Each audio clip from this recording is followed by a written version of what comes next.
Welcome back to my show, Time with Dr. Nita. This is a show where we talk about women's health, our day-to-day health activities, problems that can arise, and ways of solving them. By 3 months, the baby is about the size of a peanut. The arms can bend at the elbows and then the legs can bend at the knees.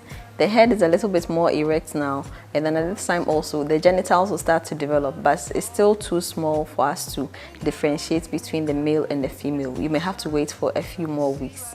So what happens to the mother? You realize that your waistline begins to thicken a little bit. Your normal clothes that you were wearing before, you realize that the mid portion will start to feel a little bit tight. But then people from outside will still not see that you're pregnant because you are still wearing your old clothes.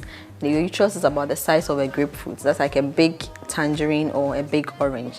What happens also is that because you were vomiting in the early part of the pregnancy, either you've lost a little bit of weight or you are still the same amount of weight. So people will not really see that there's a difference in you.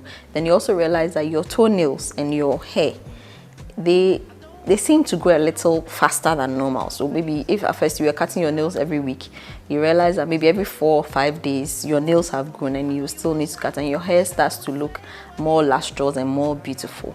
That's when you have what we call the glow of pregnancy. Then it shows on your face looks healthy. Even though most people will have the pregnancy glow, a few people will begin to have acne and then oily skin, and that's when those who know you already will see that your face has changed, but then not your body has. Between 5 to 6 weeks, we confirm if there's a pregnancy, and then afterwards, between 6 to 7 or up until 9 weeks, we confirm the viability of the pregnancy. And all this is done with an ultrasound. You go to the hospital or you go to a scan center. They scan to see if there's something inside your uterus. If there's something inside your uterus, is it a live baby? So how to find out that it's a live baby is either to hear the heartbeat or to see the heart beating. And then around 11 to 14 weeks, we call something nuchal translucency. We check how thick the back of the spine is, the back of the baby is. It's around where your neck region is. It's about a certain millimeter. If it's within that millimeter, it means that that baby is normal. Then around 10 to 13 weeks, there are a few antenatal labs that we do. It's not for every woman. It's people who have a high risk for what we call Down syndrome. We screen them. Women who have a family history of it, women who are over 30 years, and women who have delivered a child who had Down syndrome before. We do this integrated screening to find out your risk of that baby that you have right now having a Down syndrome. It's just a probability.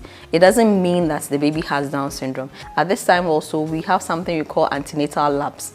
This is when we are going to do your full blood count. It helps us to know how much hemoglobin is in your body.